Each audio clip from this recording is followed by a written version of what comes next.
Charlas Literarias es un espacio para hablar de libros y literatura. Bienvenidos a este primer episodio de la tercera temporada del podcast.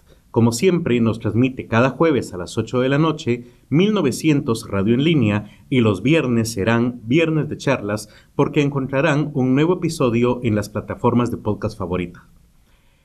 Por cierto, a partir de ahora van a encontrar también el podcast en YouTube. En esta plataforma ya encuentran también desde ya toda la primera y segunda temporada. Así que estamos celebrando la inauguración de esta tercera temporada. Queremos también desearles un feliz año 2022. Ya sé que estamos iniciando febrero, pero pues es el primer podcast grabado durante este año. Yo soy Javier Martínez, licenciado en Letras, antropólogo con posgrado en Lingüística, magíster en Comunicación y autor, editor y traductor de diversos libros aquí en la editorial Kazam A. En este episodio abordaremos el tema filosofía del lenguaje, el cual, por cierto, ha sido un tema de mi interés desde hace ya muchos años. Por cierto, publicaba en redes sociales que este fue precisamente mi tema de tesis de letras en licenciatura. Desarrollé el tema filosofía del lenguaje en 3 cuentos de Jorge Luis Borges. Como se habrán dado cuenta en la primera y segunda temporada, soy un gran admirador de este escritor argentino y pues obviamente dediqué mi tesis de letras a su estudio. Vamos a entrar entonces de lleno al tema de qué se entiende o qué es la filosofía del lenguaje. Bueno, realmente es simplemente un apartado, digámoslo así, un conjunto de reflexiones de la filosofía acerca del habla o del lenguaje. ¿Por qué la filosofía reflexiona en el lenguaje y no me estoy centrando en un tema meramente lingüístico? Bueno, porque es diferente y, por cierto, es mucho anterior el tema de la filosofía a la lingüística. Sin embargo, dentro de la filosofía, allá por mediados y finales del siglo XIX, hubo algunas personas que vamos a ver más a fondo en unos momentos, que reflexionaron acerca de la importancia del lenguaje precisamente como un instrumento de conocimiento. ¿Cómo así? En otras palabras, se dieron cuenta que filosofaban a través del lenguaje, compartían ese conocimiento a través del lenguaje, ya fuera escrito u oral, y las siguientes generaciones iban a conocer esas reflexiones también a través del lenguaje escrito, hoy también pues a través del lenguaje oral, a través de grabaciones como esta o de videos que ya se han hecho muy populares. A este enfoque en el lenguaje, vuelvo a insistir, a finales del siglo XIX, se le conoce también como el problema del lenguaje, ¿sí? Fue una época en la que muchos filósofos muy renombrados hoy estuvieron reflexionando precisamente sobre este tema. Un ejemplo que suelo dar cuando abordo este tema es la famosa obra de la fenomenología del espíritu de Hegel. No porque la obra desarrolle el tema de la filosofía del lenguaje, no, sino porque precisamente su publicación y lectura llevó a que los otros filósofos, que no eran Hegel, vuelvo a insistir, se dieran cuenta de la importancia o del problema que representaba el lenguaje para ellos. ¿Cuál era ese problema? Por ejemplo, en la fenomenología del espíritu, Hegel habla del concepto de Geist, ¿sí?, que podría definirse como la libertad sujeta a la razón. Sin embargo, en diferentes traducciones de este libro se utilizaron palabras para Geist como espíritu, alma, ánima, etc. Sin embargo, cada uno de estos equivalentes en español, cuando era el caso, también incluía cierto bagaje en su denotación. Por ejemplo, espíritu está más cerca de la idea espiritista, ¿sí?, aquella cuestión inmaterial que podríamos relacionar, digámoslo así, con diferentes religiones. La palabra alma indudablemente hace referencia al cristianismo y a la idea de que es lo que va a quedar después de la muerte y que eventualmente puede llegar a ser juzgada. Y el concepto ánima para esta traducción tampoco les parecía el mejor, ya que el ánima está íntimamente relacionada con el animismo o aquella idea de que todos los objetos y seres vivos, desde piedras, ríos e incluso plantas, tienen un ánima, ¿sí? Algo que los conecta con el más allá, digámoslo así. De esta manera, ¿cuál era la mejor traducción para el concepto de Geist en este libro? Pues ninguna realmente, ya que todas estas palabras, obviamente por su tradición en el idioma, incluía algunas connotaciones que no eran las más adecuadas para el concepto de Hegel. Sin embargo, la fenomenología del espíritu no fue, por supuesto, el primer documento en la filosofía que aborda, bueno, que lleva a la reflexión sobre este tema. Tenemos antecedentes mucho más antiguos, como por ejemplo el famoso diálogo de Cratilo de Platón. Este se supone que fue escrito allá por el 360 a.C. y habla precisamente sobre el origen del lenguaje. ¿De qué habla este diálogo? Bueno, en él Platón nos presenta a dos personajes, Crátilo y Sócrates. Básicamente, Platón presenta dos hipótesis o dos formas de concebir cómo es que se origina el lenguaje. Cratilo defiende el origen natural del lenguaje, mientras que Sócrates el social. Me explico.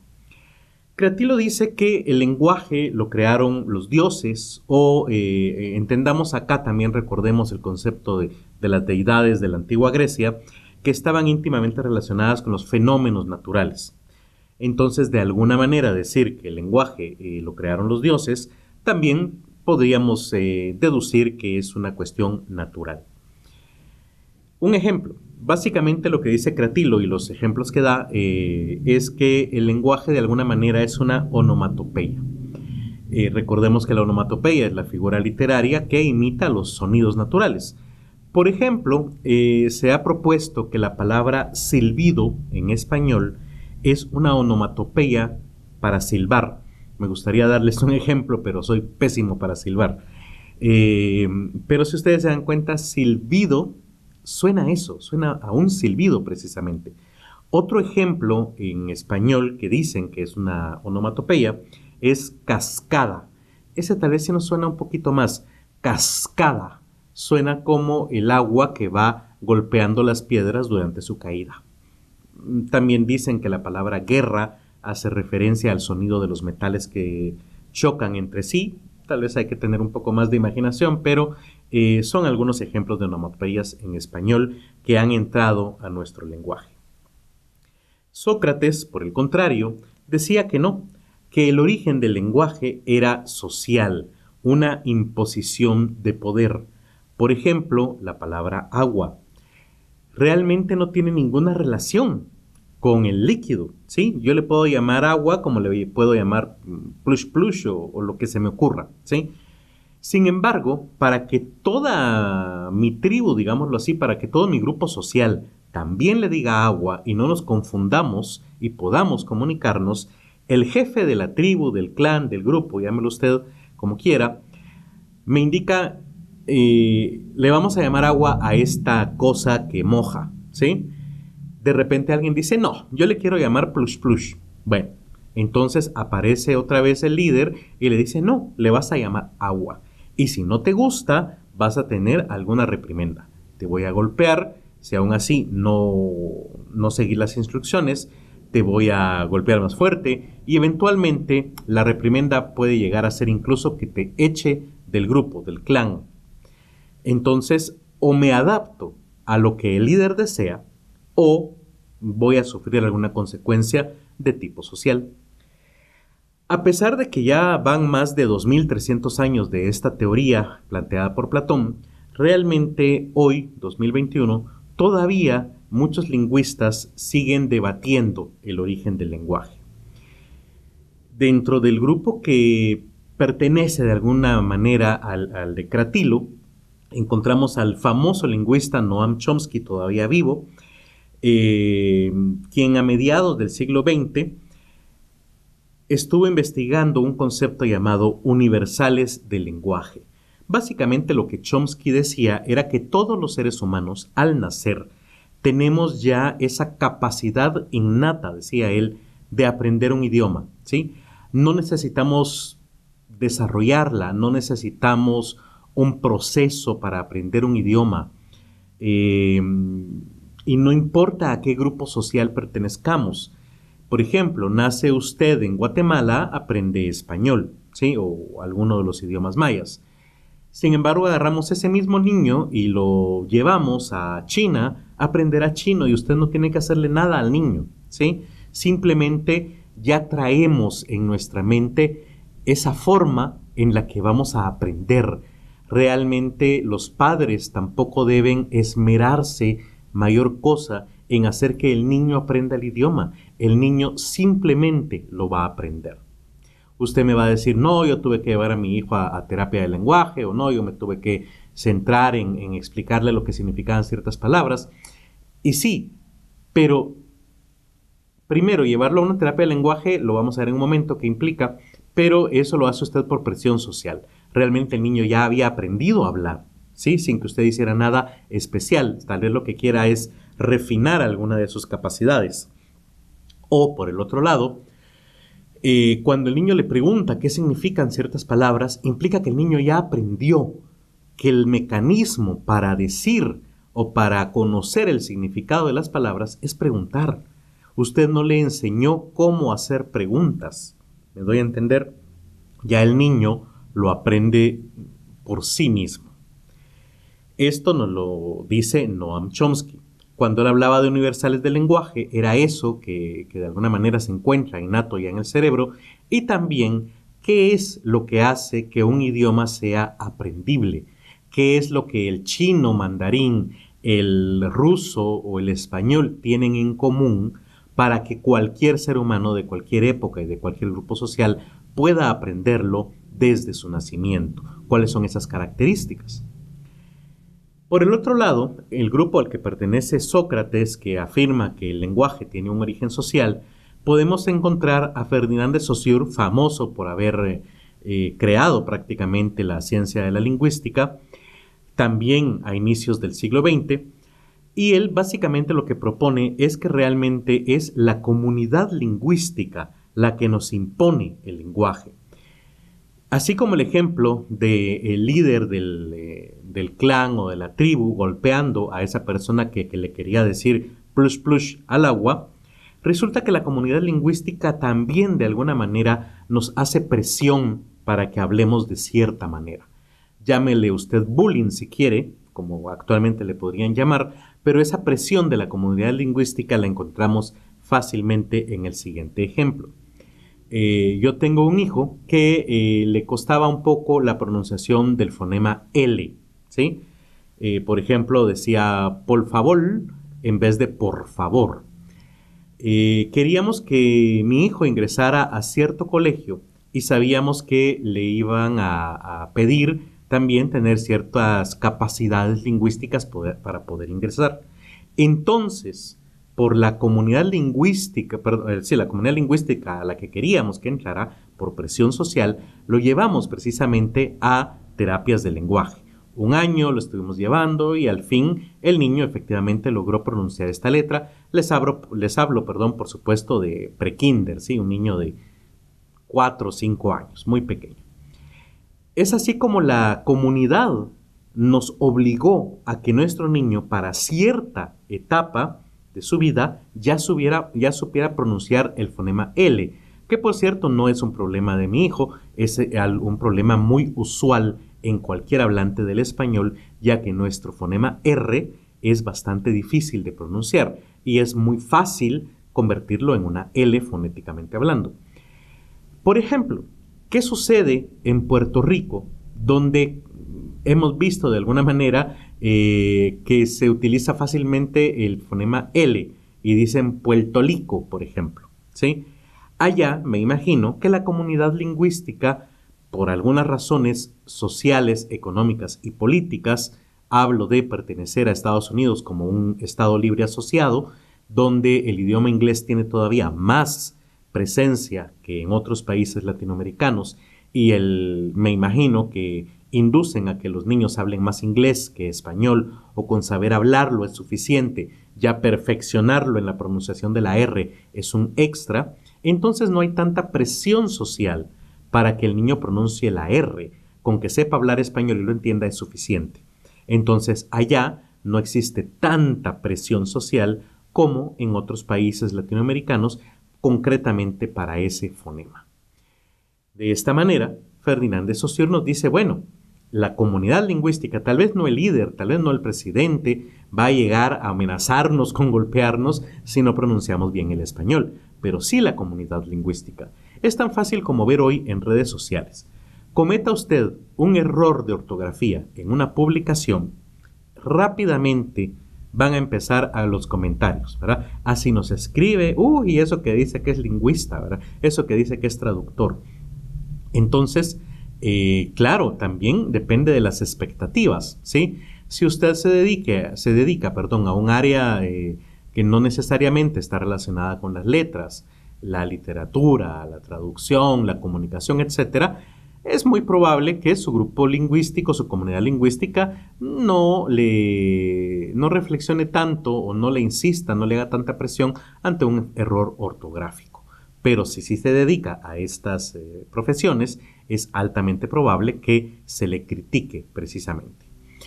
Un ejemplo con esto precisamente es las famosas preposiciones con base en o en base a.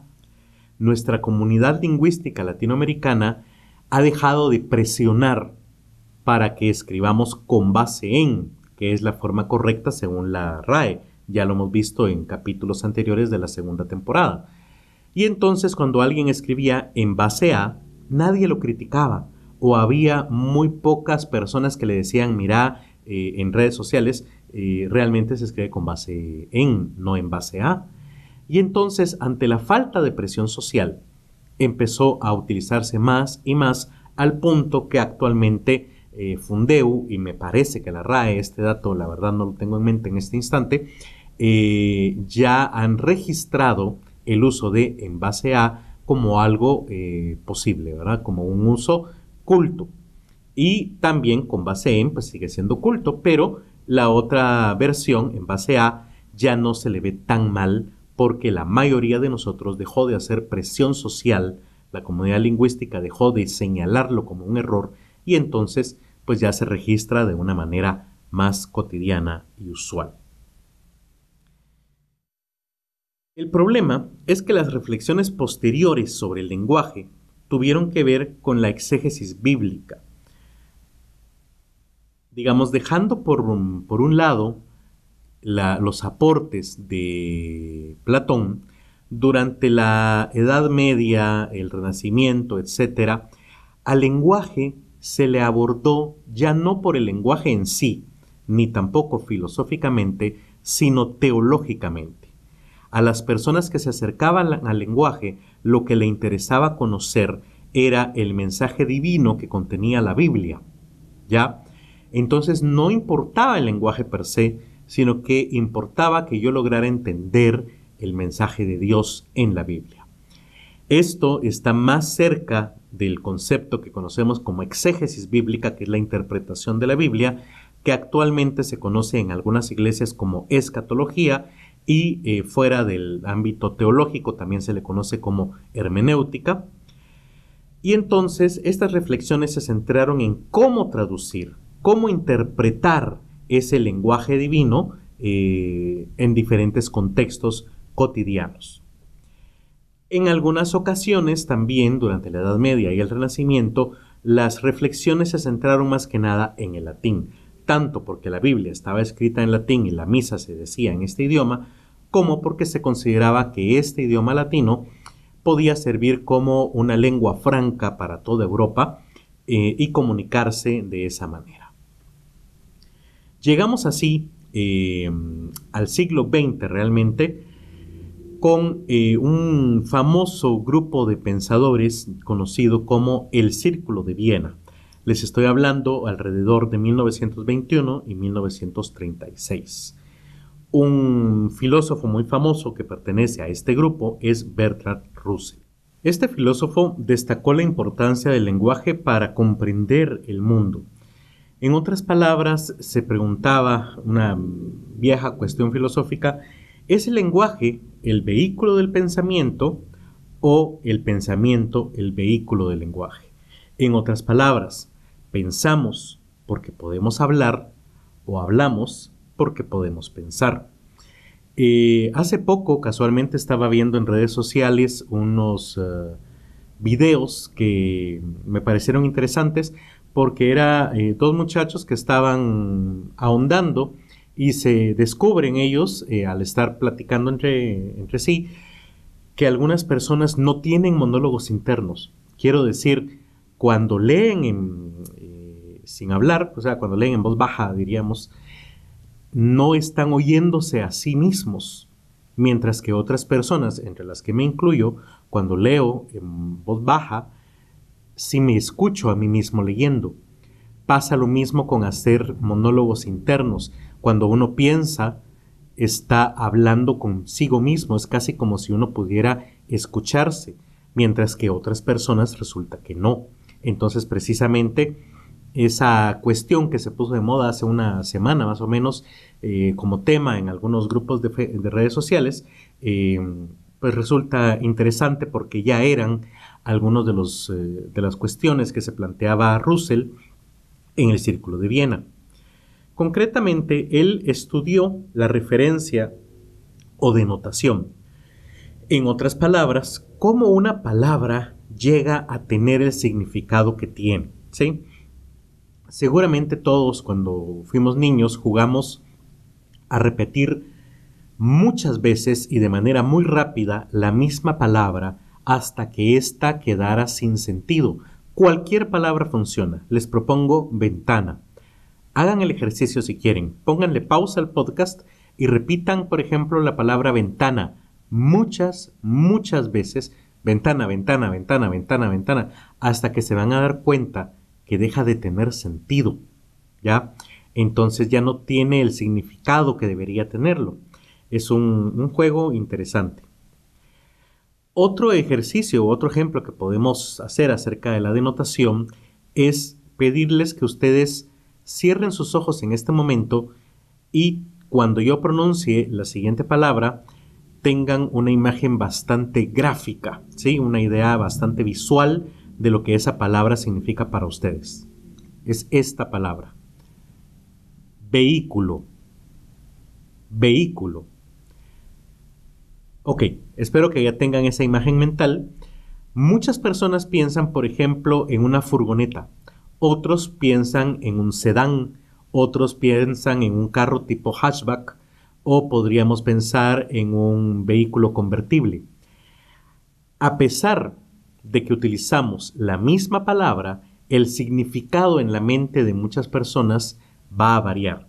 Obviamente, la palabra vehículo tendrá algunas características que comparten la furgoneta, el pick-up, el vehículo descapotable, etc. Y esa es la esencia de la referencia, pero sí tiene diferentes variantes en la interpretación de cada persona. En el caso de Russell, el ejemplo que él utilizaba era la frase "el actual rey de Francia", en el sentido de que actualmente, y en la época de Russell tampoco, había un rey de Francia. Entonces, ¿a qué puede hacer referencia el actual rey de Francia si no hay un rey de Francia? ¿Cómo es posible que podamos construir esa frase si realmente no hay un significado al cual hacer referencia con esa frase? ¿Me doy a entender? Otro personaje que también perteneció al Círculo de Viena y que va a ser el centro de la filosofía del lenguaje durante mucho tiempo es Ludwig Wittgenstein. Seguramente lo han oído hablar. Recuerdo que allá por el año entre el 2005 y el 2010 estuvo muy de moda en América Latina, en muchas academias, en muchas universidades, leer su famoso libro, el Tractatus Lógico-Filosóficos, y debatirlo. El libro es, por supuesto, anterior a esa fecha, estamos hablando, de hecho es un libro de inicios del siglo XX, pero resulta que es un libro muy interesante. Para empezar, por la forma en que está escrito como silogismos. Recordemos que un silogismo es un razonamiento deductivo que consta de dos proposiciones, a las cuales vamos a llamar premisas, y la última es la conclusión. Esta última debe ser una inferencia deductiva de las dos anteriores y podría ser también la base del siguiente silogismo. En otras palabras, es más o menos como una hipótesis, la tesis y la conclusión, por decirlo de alguna manera. También puede ser que ustedes en la escuela o en el colegio hayan llevado clases de lógica y les hayan enseñado las famosas tablas de verdad. Bueno, las tablas de verdad sirven para analizar silogismos. ¿Se acuerdan que P y Q igual S, por ejemplo? P era una proposición, era una de las premisas, Q era otra proposición, era la segunda premisa, y S en ese caso era la conclusión, ¿verdad? Y podía ser verdadera o falsa la conclusión dependiendo si las premisas eran verdaderas o falsas. Bueno, de esa manera está escrito el libro Tractatus Lógico-Filosóficos. Por ende, para empezar, no es literatura. Sí, es un libro de filosofía. Su finalidad última es transmitir un conocimiento, ponerlo demostrar cierta verdad y no compartir una concepción estética a través de las palabras. Usted podrá pensar, este libro es muy aburrido de leerse. Pues depende qué es lo que le interese, pero sí no va a encontrar belleza en ese libro. Va a encontrar argumentación para demostrar la verdad que quiere Wittgenstein mostrarnos. ¿Y cuál es esa verdad? Bueno, pues dado que está escrito en forma de silogismos, donde la conclusión de cada uno es la primera premisa del siguiente silogismo, resulta que la última frase, la última oración del libro es la conclusión final a la que llega este Wittgenstein, que básicamente dice: de lo que no se puede hablar es mejor callar. Usted podrá pensar en este momento, bueno, eso no es nada extraordinario y no necesitaba escribir un libro para algo tan simple. De lo que no se puede hablar es mejor callar, claro, porque ¿cómo voy a hablar de algo de lo que no puedo hablar? Entonces mejor me callo. Sí, pero resulta que en la historia del ser humano esto no ha sido la lógica que se ha seguido. Como dicen muchas veces, el sentido común no es el más común de los sentidos. Concretamente, analicemos qué es lo que Wittgenstein nos quiere decir con esta frase. Pensemos, por ejemplo, en todos los filósofos que hablaban acerca de la metafísica, o sea, todo lo que está más allá del mundo físico. Un ejemplo de ello, aunque no es filosofía, sino teología, es ese famoso sacramento de la Eucaristía dentro de la religión católica, que básicamente consiste en tomar la comunión, ¿sí?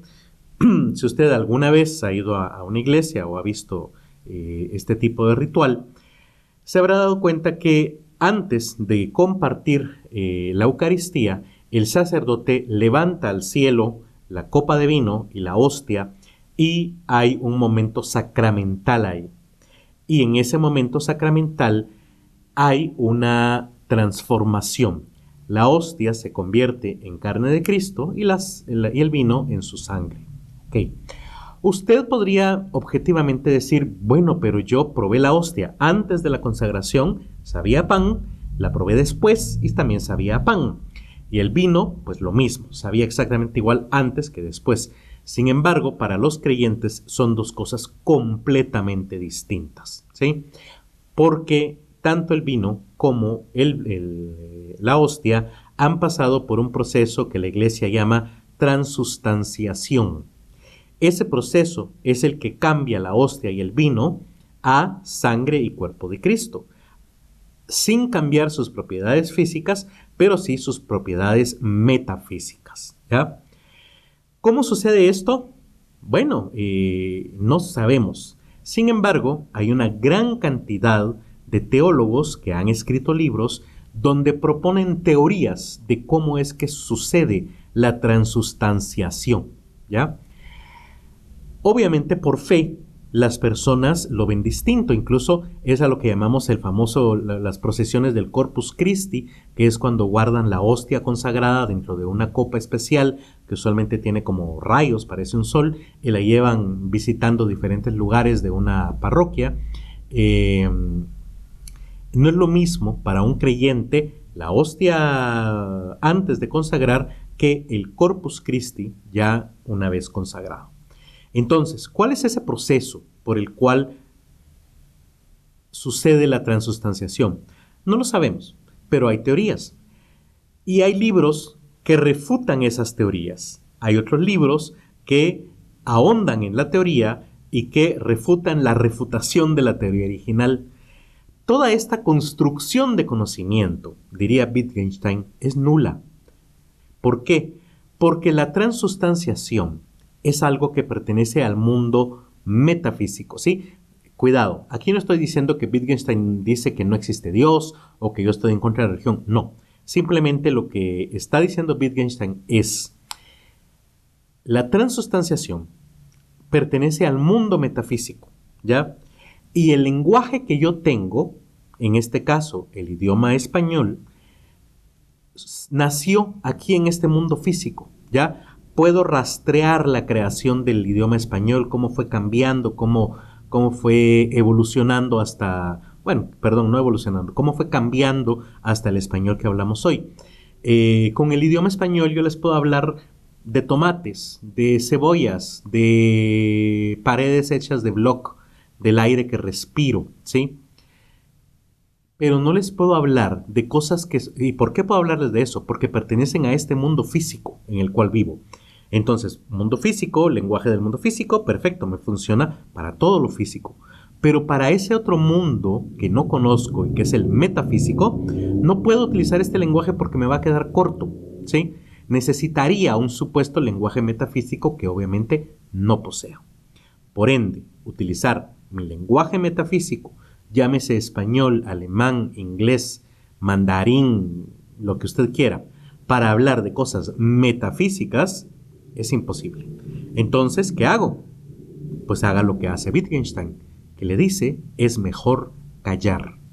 En otras palabras, me dice, ese montón de libros acerca de la transustanciación, pues la verdad es que son tonterías en el sentido en que no es que no exista o que no suceda, sino que no puedo hablar de ello, ¿ya? Si lo quiere creer por fe, perfecto, pero no puedo yo venir a proponerle teorías porque el lenguaje no me va a servir para eso. Ese es el primer Wittgenstein. ¿Cómo así? Resulta que Wittgenstein es uno de los pocos filósofos que ha propuesto una teoría y años más tarde ha creado la misma refutación de su propia teoría. Así que se suele hablar de un primer Wittgenstein y de uno segundo. Ese primer Wittgenstein lo encontramos precisamente en todo lo que acabo de hablar y en su libro Tractatus Logico-Philosophicus, y el segundo, por así decirlo, es aquel que escribió los cuadernos azul y marrón y también las investigaciones filosóficas. Wittgenstein desapareció bastantes años y reaparece después, al parecer viajó a África, donde tuvo contacto con niños, especialmente como maestro de piano, y precisamente en este contacto con niños muy pequeños, él reflexiona y se da cuenta como su primera teoría no era del todo correcta, porque le faltó analizar los juegos del lenguaje. ¿Qué significa esto de los juegos del lenguaje? Que el lenguaje tiene significancias múltiples. En otras palabras, yo puedo jugar con los significados, ¿sí? En sentido gramatical estamos hablando de las palabras polisémicas, que son aquellas que tienen diferentes significados, como por ejemplo sierra. Usted puede pensar en un monte o también en el instrumento de carpintería para cortar. O por ejemplo la palabra banco, que puede referirnos a una institución monetaria, a un grupo de peces o a un instrumento para sentarme, por ejemplo.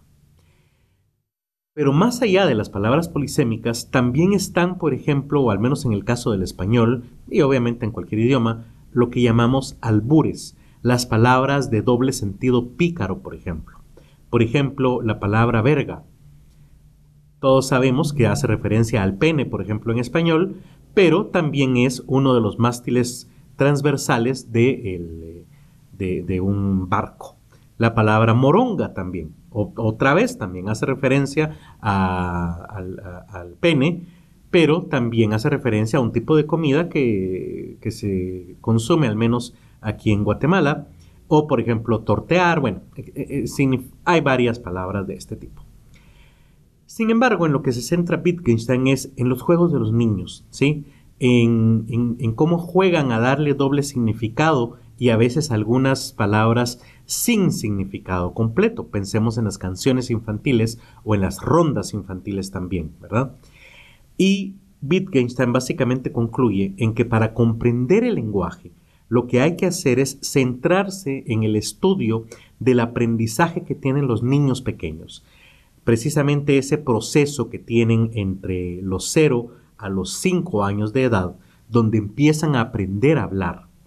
Esta enseñanza o esta conclusión, por cierto, la recoge bastante bien la psicología infantil, que precisamente se centra en analizar esa etapa del aprendizaje del idioma. Cambiando ahora, saliéndonos del círculo de Viena, debemos pasar y hablar acerca del Círculo Lingüístico de Praga, que realmente sucedió durante el periodo entre guerras. Les hablo más o menos entre 1928 y 1939, eran contemporáneos del círculo anterior. En este caso, al Círculo de Praga también se le conoce como la Escuela de Praga, y en ella vamos a encontrar a varios lingüistas, pero los dos más importantes son Ferdinand de Saussure, como ya dije, el famoso fundador de la lingüística, y a Roman Jakobson, también lingüista, pero más conocido por sus teorías de la comunicación. En el caso de Saussure, básicamente lo que nos dice es, o lo que hace, perdón, es ordenar todo el conocimiento gramatical y teológico acumulado hasta finales del siglo XIX, inicios del siglo XX, la primera década del siglo XX, y reordenarlo y crear dicotomías. ¿Por qué hace eso? Porque es básicamente lo que están haciendo todas las demás ciencias sociales. Lo mismo y más o menos en la misma época hace la psicología, la sociología y otras ciencias sociales. Pero Saussure es el primero que lo hace en la lingüística. Él retoma todo lo que años se ha estudiado en la gramática, se queda únicamente con lo que es objetivo y trata de ordenarlo en dicotomías. Recordemos que una dicotomía es dividir las cosas en dos, en pares. Negro y blanco, alto, bajo, fuerte, débil, oscuridad, luz, etc. Algunas de las dicotomías que él aborda es, por ejemplo, y la más importante para hoy, espero que en otro episodio de este podcast ahondemos en la teoría de Saussure, pero la que nos interesa acá es, por ejemplo, que él divide la lengua del habla. Cuando él habla de lengua, está hablando del idioma teórico, ¿sí? De toda esa acumulación de debe ser en nuestra mente, ¿sí? Por ejemplo, muchos sabemos que no se dice pelear, que se dice pelear y no se dice pelear con i. Sin embargo, cuando estamos hablando y no estamos poniendo mucha atención a nuestra fonación, muchos terminamos diciendo pelear, ¿sí? Aunque sepamos que se escribe y que la conjugación es diferente. Entonces, la lengua es toda la parte teórica, la parte ideal del lenguaje. Mientras que el concepto habla, para Saussure, se refiere precisamente a esa forma práctica, física que tenemos del lenguaje. Usted puede ser que sepa que se dice y se escribe pelear y que esa es la conjugación correcta, pero en una plática con su esposo puede decir pelear y nadie va a cortarse las venas porque se equivocó en esa conjugación. Ese es el lenguaje real. Entonces esa es la diferencia para Saussure entre lengua y habla. El otro personaje, el otro teórico en esta época de la Escuela de Praga es Roman Jakobson, más conocido por aquel famoso esquema que seguramente todos vimos en el colegio, en las clases de comunicación y lenguaje, que nos habla del proceso de comunicación. Si ustedes se recuerdan, es un montón de cuadritos donde usualmente del lado izquierdo tenemos al emisor, el cual se comunica con el receptor a través de una flecha donde está el canal, el código, y esa flecha puede ser interrumpida por el ruido, ¿verdad? Que puede ser como la motocicleta que pasó hace unos segundos y seguramente se coló en el audio. Y que también hay otra flechita que une de regreso el receptor al emisor, llamada retroalimentación, que es cuando usted por teléfono dice sí, ajá, y la otra persona sabe que usted está ahí. O cuando ustedes, por ejemplo, nos escriben en redes sociales y nos dicen si les gustó o no el episodio o qué otros temas quieren que abordemos. Eso es la retroalimentación. Básicamente lo que hace Jacobson entonces es estudiar o aplicar estas teorías de la Escuela de Praga a la comunicación.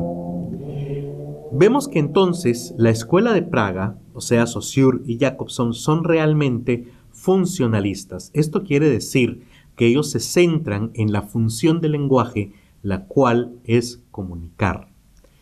Básicamente, cuando usted tiene un conocido y comete un error ortográfico, por ejemplo, y la otra persona le responde, pero me entendiste, ¿verdad? Básicamente esa persona es funcionalista. Le está diciendo, el lenguaje realmente sirve para comunicar y usted entendió lo que comuniqué, por lo tanto, estamos bien. Este es un extremo, por supuesto, que estoy suponiendo. Por último, el otro gran tema de la filosofía del lenguaje es la tesis Sapir-Whorf, que viene más que nada de la antropología lingüística. Esta teoría fue propuesta por Edward Sapir y Benjamin Lee Whorf a inicios del siglo XX. También se le conoce como determinismo lingüístico porque afirma que es el lenguaje quien determina la forma de pensar de una persona y su grupo cultural. En otras palabras, la hipótesis de Sapir-Whorf afirma que el lenguaje es el vehículo del pensamiento, ya que sin él no podríamos pensar ni comprender el mundo que nos rodea. En otras palabras, que este mundo es comprendido e interpretado de maneras distintas según el idioma que aprenda cada ser humano. Un ejemplo popular de esto o de esta teoría se encuentra en la película del 2016 titulada Arrival o La Llegada, que por cierto pueden encontrar en Netflix, donde se afirma que al adquirir un lenguaje extraterrestre se puede comprender el presente y el pasado, y por tanto viajar en el tiempo. Si usted no ha visto la película, le recomiendo que vaya y la vea. Existen dentro de esta teoría dos vertientes, la fuerte y la débil.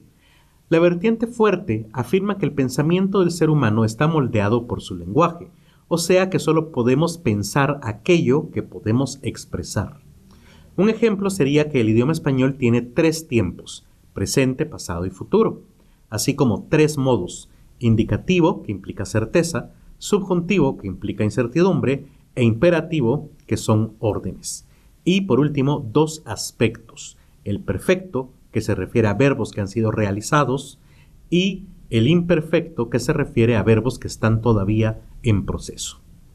Por lo tanto, fuera de esos 3 tiempos, esos 3 modos y esos 2 aspectos, sería imposible construir un mensaje en idioma español. Por el contrario, el latín tiene una forma no personal llamada supino que da una idea de finalidad, pero solo con verbos de movimiento, y esto resulta imposible de traducir al español. Otro ejemplo más sencillo es que en una cultura que necesita diferenciar diferentes tonos de un color para sobrevivir, como por ejemplo el verde en las culturas amazónicas, tendrían muchos adjetivos ellos para que una persona de otra cultura sería imposible lograr diferenciarlos. Este ejemplo es bastante antiguo y más que con el verde se utiliza el caso del blanco para los inuits, que antes eran llamados esquimales, pero sugiero ya no utilizar este término esquimal, ya que es denigrante para este grupo cultural. Ellos se llaman inuits. El punto es que al vivir en la parte norte del hemisferio, tienen muchos tonos de blanco y es importante para ellos encontrar la diferencia entre uno y otro, que para personas que, por ejemplo, vivimos en Latinoamérica, sería intrascendente. La vertiente débil de esta hipótesis Sapir-Whorf es la que subsiste hoy y afirma que, aunque el lenguaje sí tiene un papel importante en la cosmovisión del ser humano, no puede afirmarse que determine totalmente su pensamiento. Por ejemplo, las personas de una cultura que tengan pocos adjetivos para el color blanco en este otro caso, como la occidental, a diferencia de los inuit que viven en áreas nevadas de Norteamérica, no son físicamente incapaces de diferenciar visualmente dichos tonos de blanco si se lo proponen. En otras palabras, aunque para el inuit es importante, no implica que un latinoamericano, después de algún tiempo de haberse adaptado a vivir allá, pueda llegar a identificar también esos distintos tonos. Espero que este primer episodio haya sido de su agrado, que si les gustó lo compartan. Les recuerdo, mi nombre es Javier Martínez y me encuentran en todas las redes sociales como Pacam. Los invito a seguir a nuestro patrocinador, la editorial Kazam A, en Twitter, YouTube, Facebook e Instagram la encontrarán como @KazamA. Y si nos quieren apoyar, pues ¿por qué no? Compartan y comenten el episodio en redes sociales. Así también los invito a que adquieran libros de la editorial Kazam A. Les recuerdo que los enlaces a los libros mencionados los encontrarán en la descripción de este episodio y nos escuchamos el próximo viernes de charlas. Charlas Literarias es producido y grabado en el estudio de la editorial Kazam A. Encuentra este y otros episodios en Spotify, Google Podcast, Apple Podcast, YouTube y otras plataformas similares. Contáctanos en Facebook y Twitter como @charlasliter.